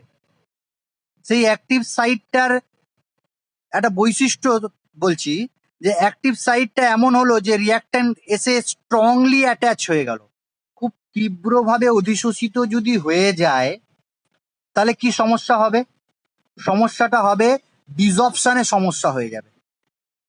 আবার দেখো, যদি খুব আলগাভাবে অ্যাটাচড হয়, খুব আলগাভাবে অধিশোষিত হয়, তাহলেও কিন্তু বেশি রিয়াক্ট্যান্ট এখানে অধিশোষিত হতে পারবে না, রিয়াকশনটা কমে যাবে। অর্থাৎ যাদের ক্ষেত্রে অ্যাক্টিভ সাইটটা এরকম যে মাঝারি ধরনের অধিশোষণ হয়, মানে খুব স্ট্রং অধিশোষণও হয় না আর খুব উইক অধিশোষণও হয় না, তাদের ক্ষেত্রে রিয়াকশনটা খুব ভালো হয়, তাদেরকে খুব সক্রিয় অনুঘটক বলা যায়। তবে সংজ্ঞাটা কি বলছে ভালো করে শোনো। অধিশোষণ এই অনুঘটকের সক্রিয়তা হচ্ছে, তুমি যদি একক ভরের একটা অনুঘটক নিয়ে নাও আর সেটার একক সময়ে, প্রতি সেকেন্ডে একক সময়ে যত মোল বিক্রিয়া করতে সমর্থ, সেইটাকে বলা হয় তার সক্রিয়তা। অনুঘটকের সক্রিয় বলতে কি বুঝি, যে একক ভরের কোনো অনুঘটক একক সময়ে যত মোল বিক্রিয়া ঘটাতে পারে বা যত মোল বিক্রিয়ককে বিক্রিয়া সাধনে সমর্থ করতে পারে বা সমর্থ হয়, তাকে বলা হয় অনুঘটকের সক্রিয়তা। বোঝাতে পেরেছি ব্যাপারটা, অনুঘটকের সক্রিয়তা কি। আর এটা কার উপর ডিপেন্ড করে, নিশ্চয়ই এই যে অ্যাক্টিভ সাইট গুলো আছে তার উপর ডিপেন্ড করে, সারফেস এরিয়ার উপরে ডিপেন্ড করে, আর ওই যে রিয়াক্ট্যান্টের সাথে অ্যাক্টিভ সাইটের যে বন্ডিং আছে তার উপর ডিপেন্ড করে।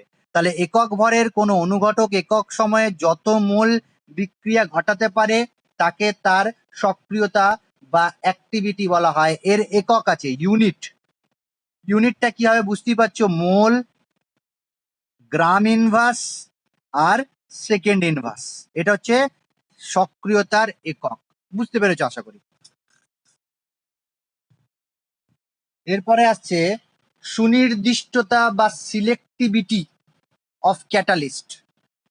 অনুঘটকের সুনির্দিষ্টতা বা সিলেক্টিভিটি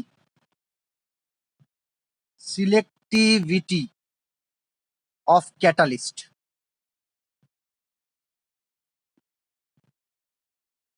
আচ্ছা, সেটা কি, ক্যাটালিস্টের সিলেক্টিভিটি মানে কি?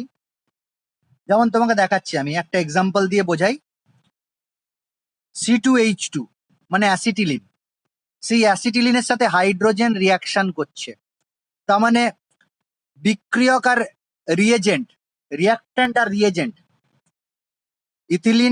অ্যাসিটিলিন হচ্ছে রিয়াক্ট্যান্ট আর হাইড্রোজেন হচ্ছে রিয়েজেন্ট। এইটা আমি কি করলাম, প্লাটিনাম চূর্ণ নিলাম, ক্যাটালিস্ট নিলাম প্লাটিনাম চূর্ণ, প্রোডাক্ট কি তৈরি হচ্ছে, C2H6 মানে কি, ইথেন। তার মানে ইথাইন থেকে ইথেন তৈরি হচ্ছে যদি তুমি প্লাটিনাম অনুঘটক নাও। কিন্তু অনুঘটকটা তুমি যদি লিন্ডলার নিয়ে নাও, লিন্ডলার ক্যাটালিস্ট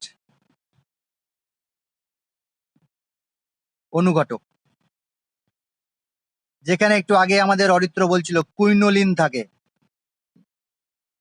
অনুঘটক বীজ থাকে, তাহলে কি তৈরি হবে, প্রোডাক্ট হবে ইথিন। তাহলে দেখো, একবার একটা অনুঘটক নিচ্ছি, সেটা কি করছে, অ্যাসিটিলিনকে ইথেনে পরিণত করছে, আর অনুঘটক যদি লিন্ডলার ক্যাটালিস্ট নিচ্ছি তাহলে ইথিন তৈরি হচ্ছে, মানে C2H4 তৈরি হচ্ছে। তাহলে ক্যাটালিস্টের কিন্তু একটা ক্রিয়া কৌশল আছে, সেই নির্দিষ্ট ক্রিয়া কৌশলের মাধ্যমে ক্যাটালিস্ট গুলো যে কোনো রিয়াক্ট্যান্টের সাথে বিক্রিয়া করে ভিন্ন ভিন্ন প্রোডাক্ট তৈরি করে।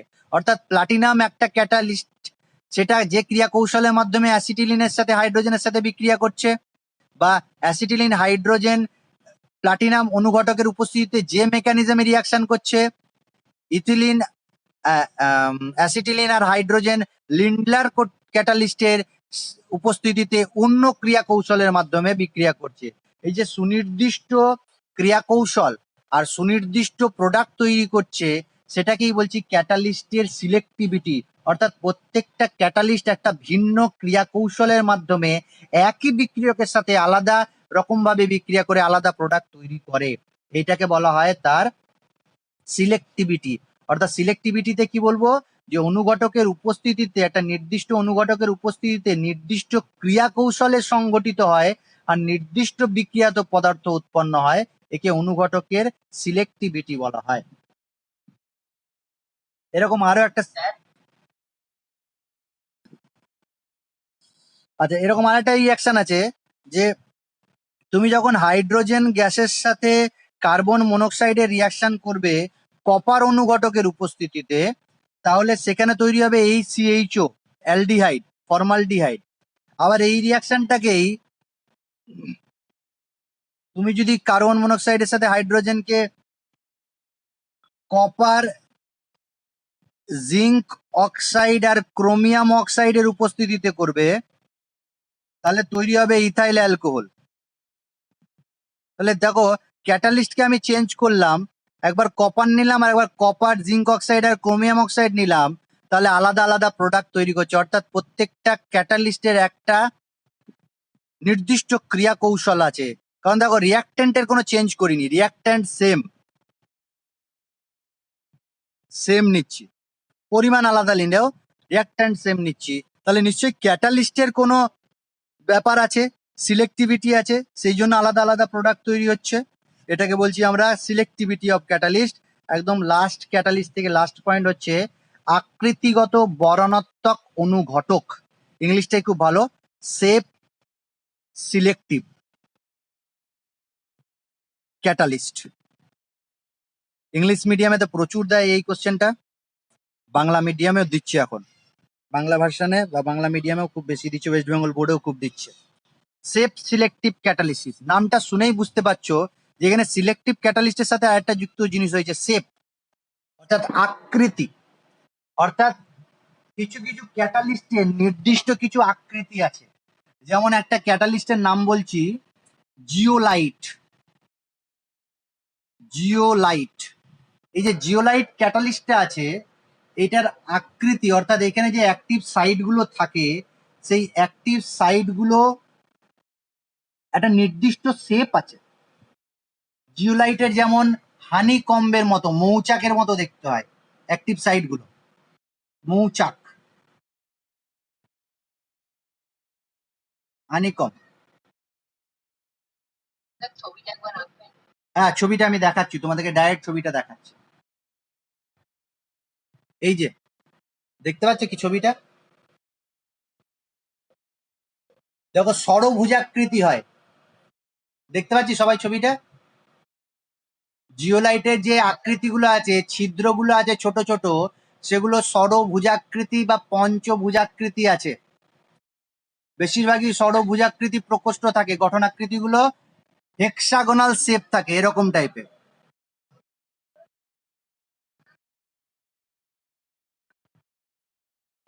এরকম শেপ থাকে, হেক্সাগন। এখন এই যে ক্যাটালিস্টের একটা শেপ আছে, আর এর সাথে যে রিয়াক্ট্যান্ট গুলো রিয়াকশন করবে তাদেরও একটা আকৃতি আছে। এই ক্যাটালিস্টের আকৃতি আর রিয়াক্ট্যান্টের আকৃতি, এরা যদি একটার একটার সাথে খাপে খাপে মিশে যায় বা মিলে যায় বা এই প্রবেশ করতে পারে এই সাইটে, তবেই রিয়াকশন করবে। অর্থাৎ রিয়াক্ট্যান্ট, যে কোনো রিয়াক্ট্যান্ট এই জিওলাইট ক্যাটালিস্টের সাথে রিয়াকশন করতে পারবে না। যাদেরই এই ক্যাটালিস্টের শেপ বা সাইজ, আকৃতি আর রিয়াক্ট্যান্টের আকৃতি, উভয়ের আকৃতি যদি মিলে যায় তাহলেই রিয়াকশনটা হবে, নাহলে রিয়াকশন হবে না। অর্থাৎ যে অনুঘটকের বিক্রিয়ায় অনুঘটকের সছিদ্র গঠনাকৃতি এবং বিক্রিয়ক ও বিক্রিয়াত অনুঘটকের আকারের উপর নির্ভরশীল, এর সছিদ্র আকৃতি আর এর আকার এর উপর নির্ভরশীল, সেই অনুঘটন বিক্রিয়াকে বলা হয় সেপ সিলেক্টিভ অনুঘটন। আর এই ক্যাটালিস্ট গুলোকে বলা হয় সেপ সিলেক্টিভ ক্যাটালিস্ট। যেমন এক্সাম্পল বললাম জিওলাইট, জিওলাইটের একটা বিশেষ ক্যাটালিস্ট আছে ZSM5, ZSM5, যার নাম হচ্ছে জিওলাইট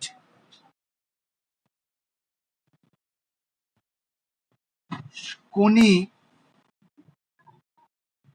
SCONY, মোবিল MOBIL 5, এটা একটা জিওলাইটের নাম ZSM5। এইটা কি করে, তুমি যখন অ্যালকোহল থেকে পেট্রোল তৈরি করবে, অ্যালকোহল থেকে পেট্রোল তৈরি করবে, তখন এই ক্যাটালিস্টটা, এই সেপ সিলেক্টিভ ক্যাটালিস্টটা খুব ব্যবহার করা হয়। এই যে ZSM5 এইটা যে সংকেত সেটা একটু বলে দিই, আমি গুগল থেকে লিখেছি। যে সংকেতটা হচ্ছে Na নিচে স্মল n, Al নিচে স্মল n, Si 96 হাইফেন দিয়ে NO 192। এটা মুখস্থই রাখবে, যদিও প্রয়োজন নেই। এইটুকু মনে রাখবে যে জিওলাইট হচ্ছে একটা সিলিকেট। কি সিলিকেট? অ্যালুমিনিয়াম সিলিকেটের ত্রিমাত্রিক গঠনাকৃতি। অ্যালুমিনিয়াম, জিওলাইট হচ্ছে অ্যালুমিনিয়াম সিলিকেটের ত্রিমাত্রিক গঠনাকৃতি, যেখানে কিছু সংখ্যক সিলিকন অ্যালুমিনিয়াম দ্বারা প্রতিস্থাপিত হয়েছে, আর সেখানে অ্যালুমিনিয়াম অক্সিজেন আর সিলিকনের বন্ড তৈরি হয়েছে। অর্থাৎ বন্ড কি ছিল? সিলিকন অক্সিজেন সিলিকন, সেখানে সিলিকনকে সরিয়ে কিছু অ্যালুমিনিয়াম প্রবেশ করেছে সেই সিলিকেট যৌগতে। তাহলে অ্যালুমিনিয়াম প্রতিস্থাপিত সিলিকেট যৌগগুলোকে বলা হয় জিওলাইট। তার মধ্যে একটা নির্দিষ্ট জিওলাইটের নাম বললাম ZSM5, যেটা এই যে মোবিল কোম্পানি আছে, এই কোম্পানি এটাকে নিজের নামে করে নিয়েছে, শুধু সেই ব্যবহার করবে বা সে যাকে চাইবে তাকে ব্যবহার করতে দেবে। তোমাকে পরীক্ষায় জিজ্ঞাসা করবে সেফ সিলেক্টিভ ক্যাটালিস্ট কাকে বলে, সংজ্ঞা দেবে, উদাহরণ দেবে জিওলাইট, বা বলতে পারো ZSM5। যেটা কি করে এই সঙ্গে অবশ্যই লিখবে, যেটা অ্যালকোহলের ডিহাইড্রেশনের দ্বারা গ্যাসোলিন বা পেট্রোল উৎপন্ন করে। অর্থাৎ পেট্রোল বা গ্যাসোলিন প্রস্তুতিতে ব্যবহার করা হয় এই ক্যাটালিস্টটাকে। তার সাথে বিক্রিয়ার মাধ্যমে, সেটা হচ্ছে অ্যালকোহলের সাথে বিক্রিয়ার মাধ্যমে। ঠিক আছে, এইটা হয়ে গেল সেফ সিলেক্টিভ ক্যাটালিস্ট।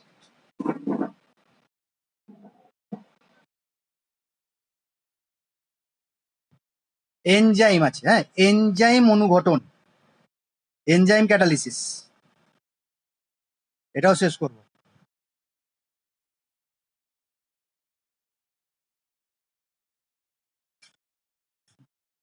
এনজাইম কাকে বলে জানি তো?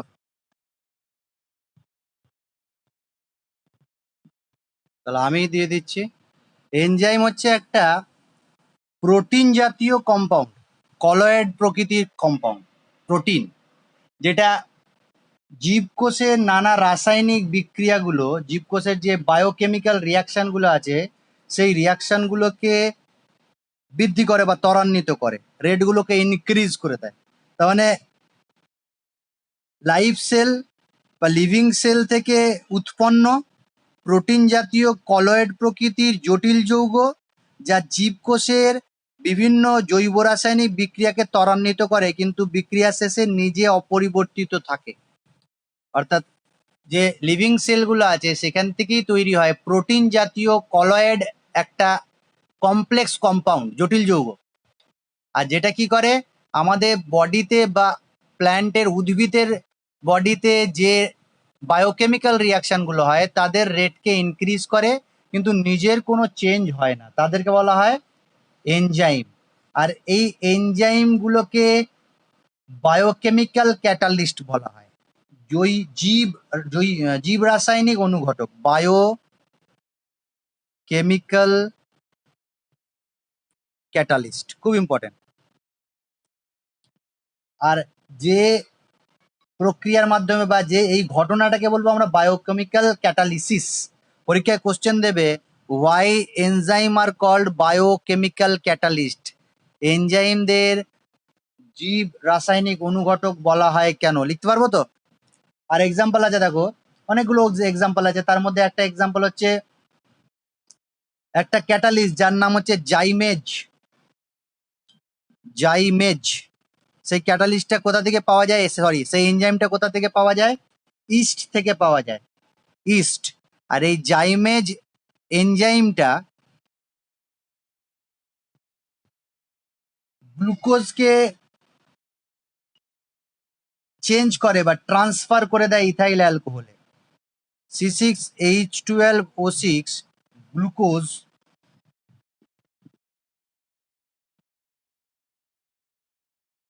ইথাইল অ্যালকোহলে পরিণত করে।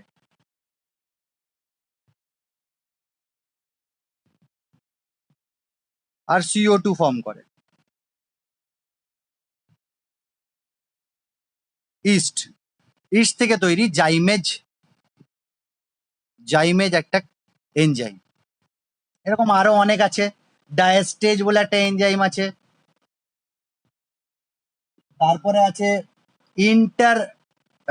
ইনভার্টেজ, ভেরি ইম্পর্টেন্ট একটা ক্যাটালিস্ট, বায়োকেমিক্যাল ক্যাটালিস্ট। ইনভার্টেজ কি কাজ করে জানো? ইনভার্টেজের কাজ, ইনভার্টেজের কাজ জানি আমরা। ইনভার্টেজ করে সুক্রোজকে আদ্র বিশ্লেষিত করে।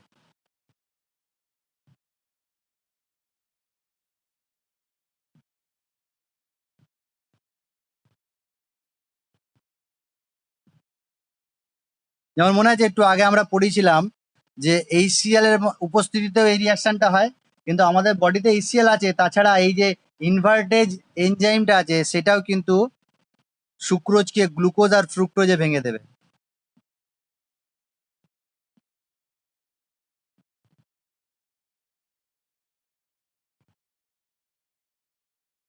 And fructose.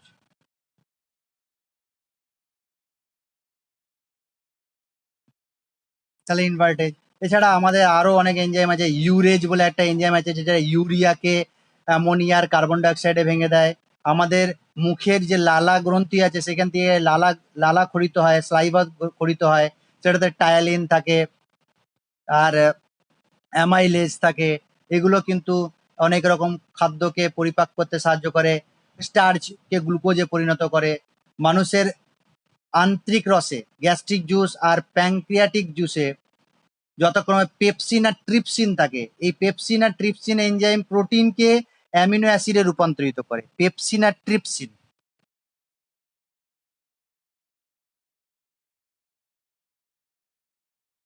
ট্রিপসিন প্রোটিনকে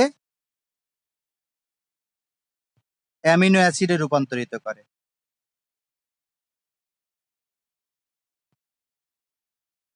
অ্যাসিডে রূপান্তরিত। তাহলে এনজাইমের কাজগুলো আমরা জেনে গেলাম। এনজাইমের বৈশিষ্ট্য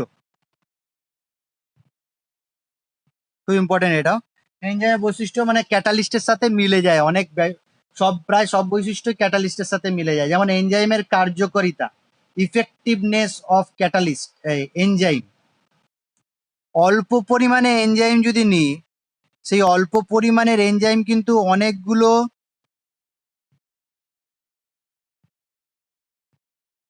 জৈব অণুকে বা যাকে সাবস্ট্রেট বলে, এসইউবিএস টিআরএটি, সাবস্ট্রেট কাকে বলে?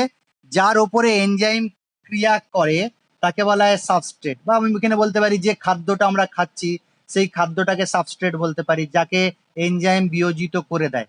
তাহলে সাবস্ট্রেটের এক্সাম্পল বা সাবস্ট্রেট বুঝতে পারলাম কাকে বলে। এনজাইমের ক্ষেত্রে দেখা গেছে অল্প পরিমাণে এনজাইম অনেক সাবস্ট্রেটের উপর ক্রিয়া করতে পারে বা অনেক পরিমাণে সাবস্ট্রেটের উপর ক্রিয়া করতে পারে। এক অণু বা একটি অণু যদি আমি নিই, সেই এক অণু এনজাইম প্রায় 10 লক্ষ সাবস্ট্রেটের উপর ক্রিয়া করতে পারে। বুঝতেই পারছো কত ইফেক্টিভ?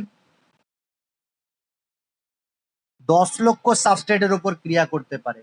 যেমন এবারে আসছি, উদাহরণ আসছি এরপরে, না সরি, এরপরে পয়েন্ট হচ্ছে এনজাইমের সুনির্দিষ্টতা। এটা ইফেক্টিভনেস হয়ে গেল, এইটা হয়ে গেল সিলেক্টিভিটি। এটা খুব ভালো করে তোমরা জানো সিলেক্টিভিটি এনজাইমের, একটু আগেই উদাহরণে আলোচনা করেছি। যেমন আরেকবার করে দিই আমি, যে ইউরিয়েজ বললাম যেটা ইউরিয়াকে ভেঙে দেয়, সেটা কি করে? ইউরিয়াকে ভেঙে অ্যামোনিয়ার কার্বন ডাইঅক্সাইড করে, ইউরেজ এনজাইম, ইউরিয়েজ এনজাইম। আবার মিথাইল ইউরিয়েজকে, এটা ইউরিয়াকে ভাঙতে পারে, ইউরিয়াকে, কিন্তু মিথাইল ইউরিয়ার উপর কাজ করে না, মিথাইল ইউরিয়ার উপর কাজ করে না, শুধু এর উপরে কাজ করে। তার মানে এই ইউরেজ এনজাইমের একটা সিলেক্টিভিটি আছে, নির্দিষ্ট সাবস্ট্রেটের ওপরই সে ক্রিয়া করে, সমস্ত সাবস্ট্রেটের ওপর সে ক্রিয়া করছে না। আবার একই রকম ভাবে আমরা একটু আগেই দেখলাম যে সুক্রোজকে ভাঙছে, যে সুক্রোজ, সেই সুক্রোজকে কে ভাঙছে? ইনভার্টেজ ভেঙে দিচ্ছে। কিন্তু ইনভার্টেজ মল্টোজকে ভাঙতে পারবে না বা গ্লুকোজকে ভাঙতে পারবে না। তার মানে ইনভার্টেজের একটা সিলেক্টিভিটি বা সুনির্দিষ্টতা আছে, শুধুমাত্র সুক্রোজের সাথেই রিয়াকশন করে। তার মানে প্রত্যেকটা এনজাইমের প্রায় প্রত্যেকটা নির্দিষ্ট সাবস্ট্রেটের ওপরেই ক্রিয়া করে, সবার উপরে করে না। 3 নাম্বারটা হচ্ছে অপটিমাম টেম্পারেচার, সর্বোচ্চ অনুকূল উষ্ণতা, অপটিমাম টেম্পারেচার, এটাও তোমরা জানো অপটিমাম টেম্পারেচার। তার মানে একটা নির্দিষ্ট টেম্পারেচার আছে, সেই নির্দিষ্ট তাপমাত্রায় নির্দিষ্ট এনজাইমের একটা কার্যকারিতা আছে বা সর্বোচ্চ কার্যকারিতা আছে, সর্বোচ্চ কার্যকারিতা।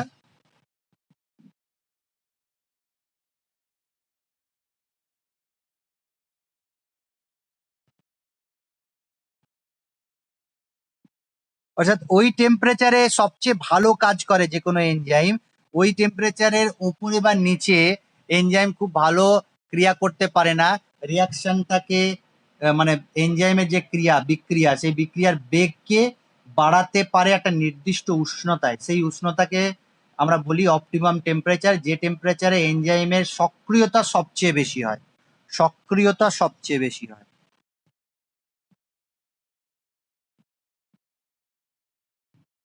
যেমন দেখা গেছে যে স্তন্যপায়ী প্রাণীদের ক্ষেত্রে, আমাদের ক্ষেত্রে বা স্তন্যপায়ী প্রাণীদের ক্ষেত্রে 25 থেকে 37 ডিগ্রি সেন্টিগ্রেড তাপমাত্রায়, 37 ডিগ্রি সেন্টিগ্রেড তাপমাত্রায় এনজাইম সবচেয়ে ভালো কাজ করতে পারে।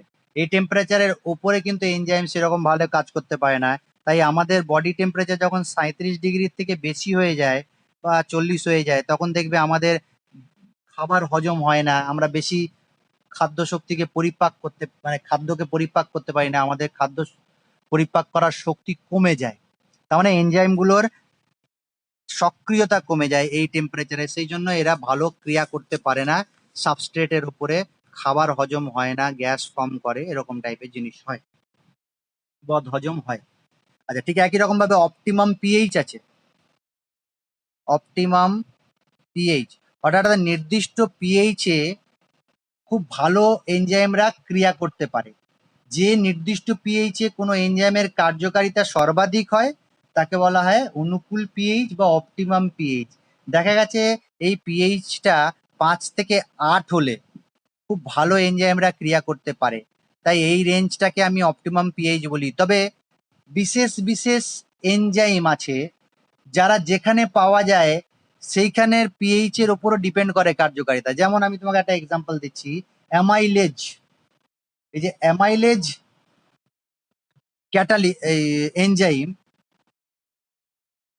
যেটা কোথায় পাওয়া যায়, আমাদের লালাতে পাওয়া যায়।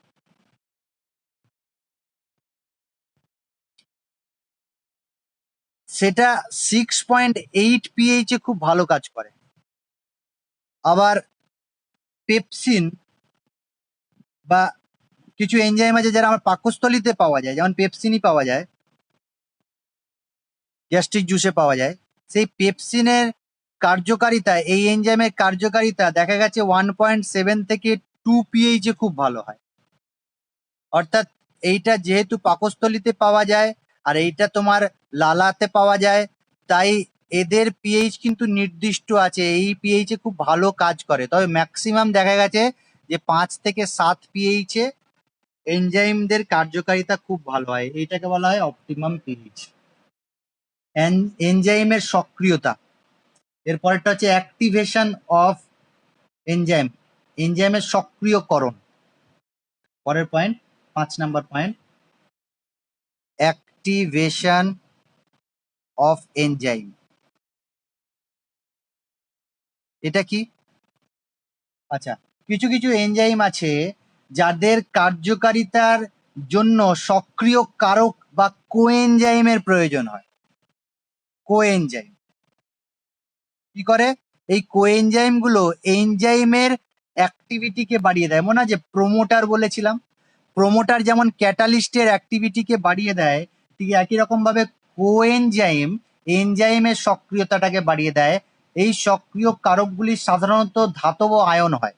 কোএনজাইম সাধারণত কি হয়? সোডিয়াম প্লাস কোবাল্ট 2+, কপার 2+, ইত্যাদি, এরা খুব ভালো কোএনজাইম।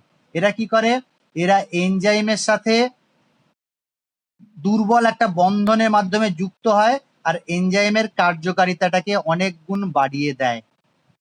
এছাড়া আরো অনেক যৌগ আছে বা গ্রুপ আছে যাদেরকে বলা হয় প্রস্থেটিক গ্রুপ। প্রস্থেটিক গ্রুপ, এই প্রস্থেটিক গ্রুপ কি করে, এনজাইমের সক্রিয়তা বাড়িয়ে দেয়। এদের আলাদা একটা পদ্ধতি আছে, যেমন অনেক সময়ে এনজাইমের সঙ্গে অপ্রোটিন জৈব যৌগ এনজাইমের সক্রিয়তা আরো বাড়িয়ে দেয়। এই যে অপ্রোটিন জৈব যৌগ, এগুলো হচ্ছে অপ্রোটিন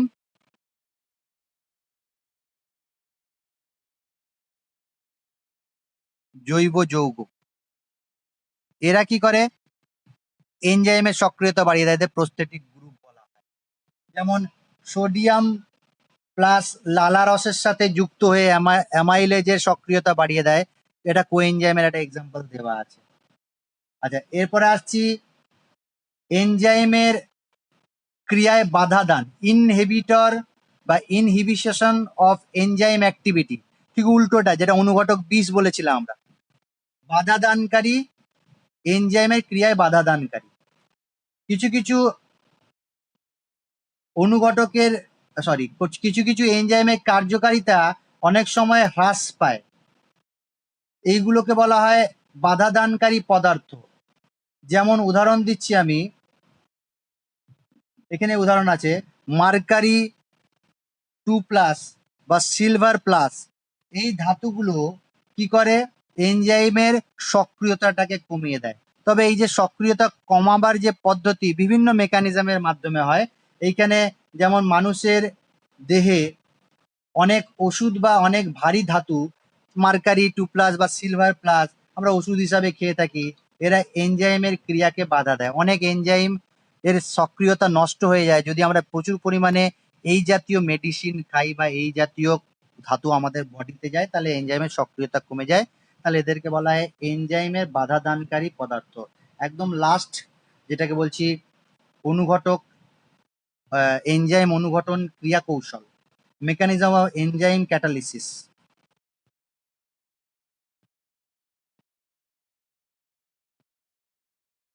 Mechanism of enzyme catalysis. মনে আছে, দেখো ভালো করে, অনুঘটকের সাথে অনেক মিল হয়ে যাচ্ছে। আমরা অনুঘটকের ক্যাটালিসিস, অনুঘটকের ক্রিয়া কৌশলটাকে ব্যাখ্যা দিয়েছিলাম অধিশোষণ থিওরির সাহায্যে, অধিশোষণ তত্ত্বর সাহায্যে। আর এনজাইমের যে ক্রিয়া কৌশল আছে, এটা আমরা সবাই ছোট থেকেই পড়ে আসছি।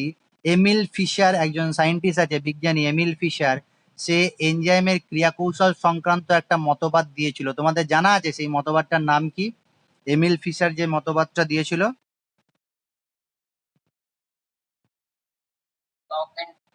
হ্যাঁ, লক অ্যান্ড কি, লক অ্যান্ড কি থিওরি।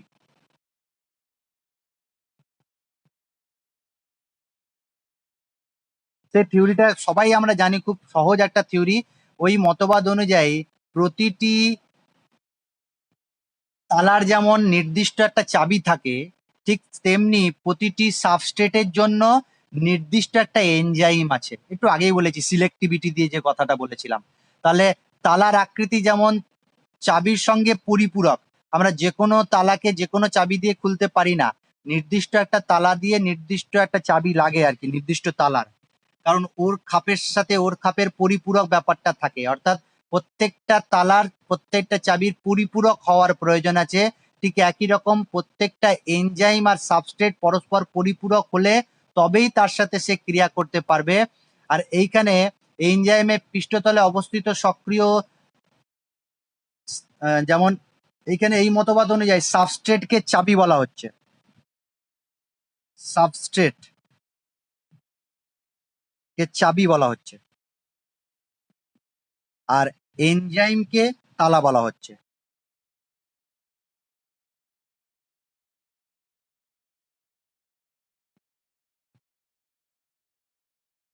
তালা বলা হচ্ছে।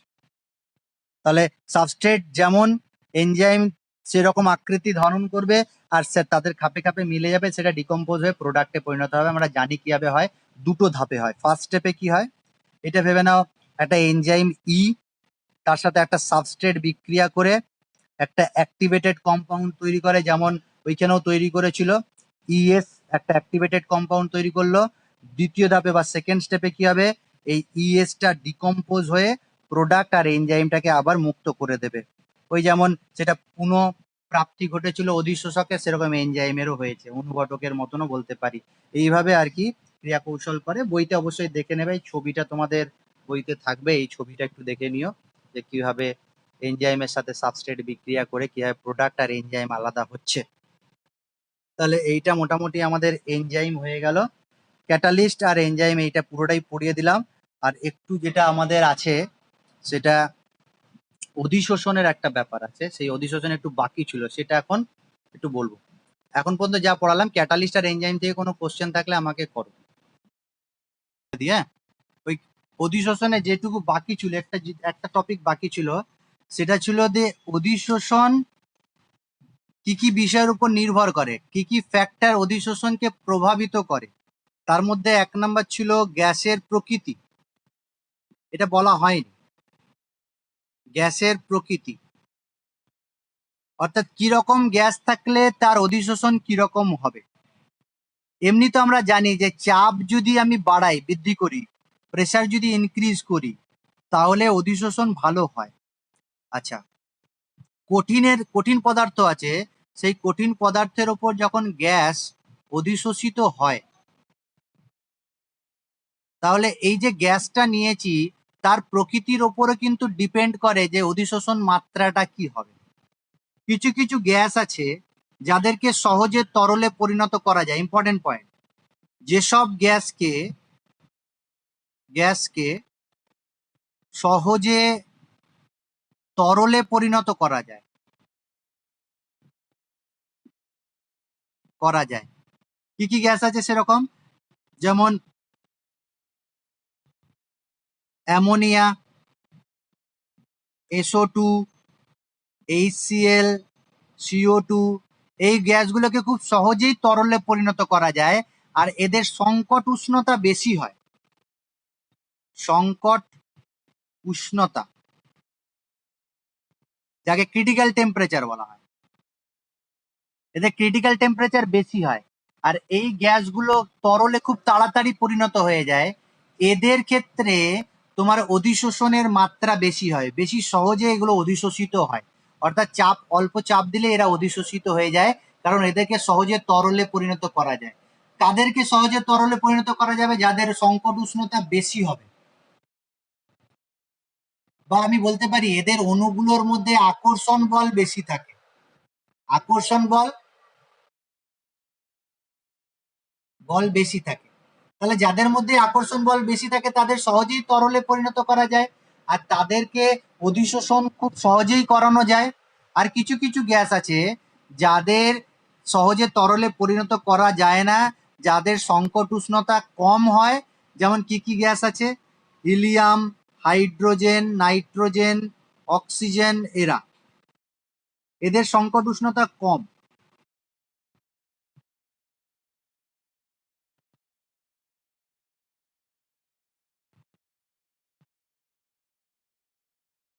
উষ্ণতা, কার্বন মনোক্সাইড, হ্যাঁ, কার্বন মনোক্সাইড, এদের সংকট উষ্ণতা কম। আর এদের মধ্যে আন্তঃআণবিক আকর্ষণ বলটা খুব কম থাকে, এদেরকে সহজে তরলে পরিণত করা যায় না, এদের অধিশোষণ মাত্রা বা অধিশোষণের পরিমাণটা কম হয়। হ্যাঁ বলো। এখানে আমি কিছু গ্যাস লিখেছি আর তাদের সংকট উষ্ণতা গুলো লিখেছি। হাইড্রোজেন গ্যাস সংকট উষ্ণতা 33, মিথেন গ্যাস 190, অ্যামোনিয়া 406 আর কার্বন ডাইঅক্সাইড 304। আমি কি বলেছি, যাদের সংকট উষ্ণতা যত কম হবে তাদেরকে অধিশোষণ করা তত কঠিন, বা তারা বেশি অধিশোষিত হয় না। আর যাদের সংকট উষ্ণতা বেশি, যাদের তরলে পরিণত করা সহজ, তাদের অধিশোষণ মাত্রা বেশি। এবার দেখো এইগুলোর মধ্যে সবচেয়ে বেশি অধিশোষিত কে হবে, তোমার কি মনে হচ্ছে? হাইড্রোজেন, মিথেন, অ্যামোনিয়া আর কার্বন ডাইঅক্সাইড সবচেয়ে বেশি অধিশোষিত হবে। একজনের সংকট উষ্ণতা 33, 190, 406, 304। বলো দেখি সবচেয়ে বেশি কে অধিশোষিত হবে? কার্বন ডাই অক্সাইডের থেকে দেখো অ্যামোনিয়ার সংকট উষ্ণতা বেশি, আমি এখানে উল্টো করেছি একটু, তোমরা যেমন ওরকম করে বলবে, এটা 406 আছে, তাহলে সবচেয়ে বেশি হবে অ্যামোনিয়া, 181 ml দেখা যায়। তারপরে কার্বন ডাই অক্সাইড আছে কত, 48 ml দেখা যায়। আর তারপরে হচ্ছে মিথেন, মিথেন হচ্ছে 16.2 ml। আর সবচেয়ে কম হচ্ছে হাইড্রোজেন, সেটা হচ্ছে 4.7। এখানে আমি একটু আলাদা লিখেছিলাম, এটাকে ওই অনুযায়ী লিখলাম আর কি। তাহলে দেখা যাচ্ছে যাদের সংকট উষ্ণতা যত বেশি, তাদের অধিশোষণের পরিমাণও অনেক বেশি হয়ে যাবে। আর যাদের তরলে সহজে পরিণত করা যায়, তাদেরকে খুব সহজেই আর কি অধিশোষণ করা যায়। এটা গ্যাসের প্রকৃতি আর তরলে পরিণত হওয়া বা সংকট উষ্ণতার উপর ভিত্তি করে। এছাড়া আর কি আছে দেখবে, আমি আগেও বলেছি যে নির্দিষ্ট কিছু পদার্থ আছে অধিশোষিত, সেই নির্দিষ্ট কিছু পদার্থ নির্দিষ্ট কিছু অধিশোষকের উপর অধিশোষণ ঘটে। আবার বিভিন্ন পরীক্ষাকালীন শর্ত আছে, তাদের উপর ডিপেন্ড করে ঘটে, এগুলো একটু রিডিং পড়ে নেবে। আর অধিশোষকের প্রকৃতি 2 নম্বর পয়েন্ট হচ্ছে অধিশোষক, এদের প্রকৃতি আগেও বলেছি, এদের প্রকৃতি সেরকম কিছু নয়, যত সারফেস এরিয়া থাকবে তত ভালো অধিশোষণ হবে 1 নাম্বার। আর যত বেশি অ্যাক্টিভ সাইট থাকবে তত বেশি অধিশোষণ ঘটবে। আবার আছে কিছু নির্দিষ্ট অধিশোষক আছে যারা নির্দিষ্ট পরিমাণ কিছু অধিশোষিত পদার্থের সাথে বিক্রিয়া করে, যেমন নিকল চূর্ণ হাইড্রোজেনের সঙ্গে বিক্রিয়া করে কিন্তু অ্যালুমিনিয়ামের অক্সাইডের সাথে করে না, এগুলো বলে দিয়েছি আগে, ঠিক আছে? তাহলে যে পদার্থটা নিচ্ছ তার কতগুলো সক্রিয় ছিদ্র আছে বা কতগুলো অ্যাক্টিভ সাইড আছে, তার সারফেস এরিয়া কত আছে, সক্রিয়করণ শক্তি কত আছে। যেমন অধিশোষকের সক্রিয়করণ শক্তি যদি বেশি হয় তাহলে অধিশোষণ ভালো হয়। আর এই অধিশোষণের সক্রিয়করণ শক্তি বৃদ্ধি করবে কি করে?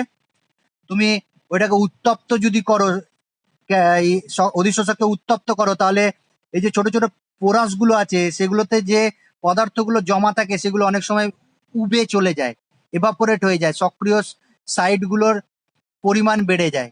আবার ঘষে যদি দাও, ঘর্ষণ প্রক্রিয়ার মাধ্যমে এই অধিশোষকের সক্রিয়তা বাড়াতে পারি, বা অমসৃণ যদি করে দাও তাহলে সক্রিয়তা বেড়ে যায়, এরকম আছে।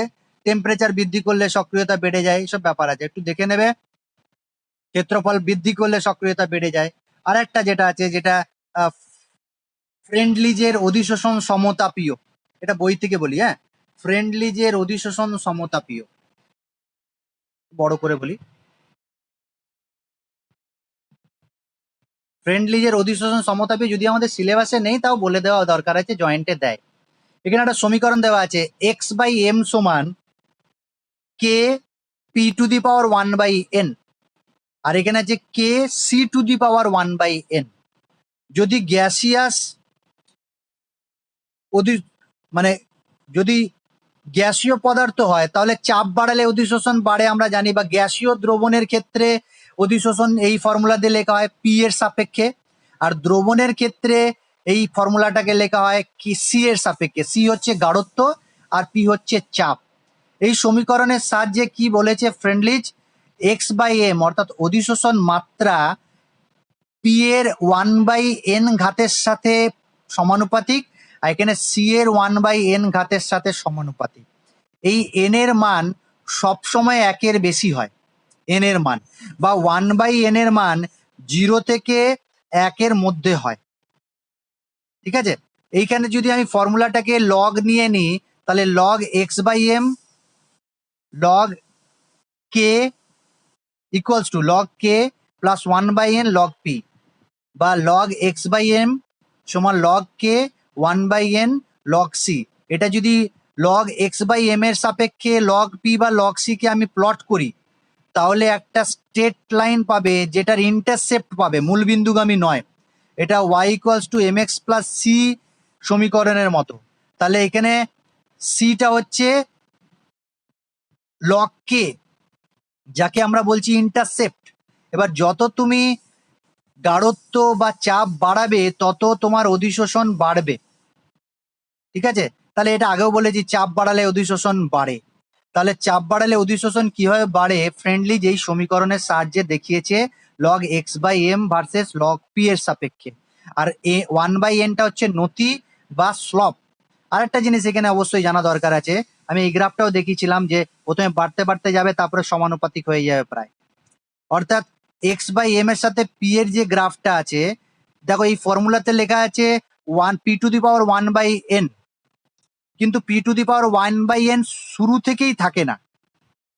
প্রথমে এই যে পি এর সাপেক্ষে 1 এর সাথে সমানুপাতিক হয়, অর্থাৎ এক্স বাই এম সমানুপাতিক পি হয়।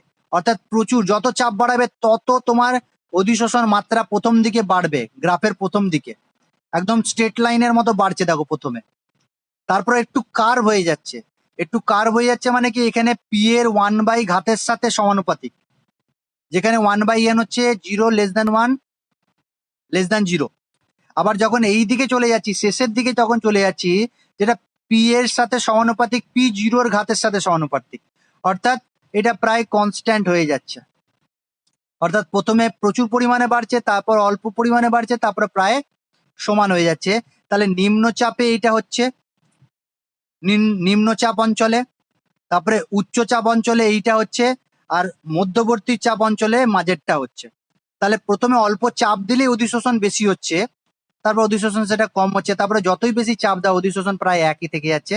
জয়েন্ট এন্ট্রান্সে কোশ্চেন দিতে পারে যে এক্স বাই এম সমানুপাতিক, মানে পি এর সাথে যে গ্রাফটা হচ্ছে সেটা এক্স বাই এম সমানুপাতিক পি, না সমানুপাতিক P to the power 1/n, না সমানুপাতিক পি টু দি পাওয়ার 0, না একটা, না সবগুলোই, না সবগুলো। যখন সবগুলোই থাকবে অপশনে থাকবে, সেই সবগুলো কথাটা লিখবে, আর এটা একবার রিডিং করে নেবে, তাহলেই হয়ে যাবে আশা করি। আর কোনো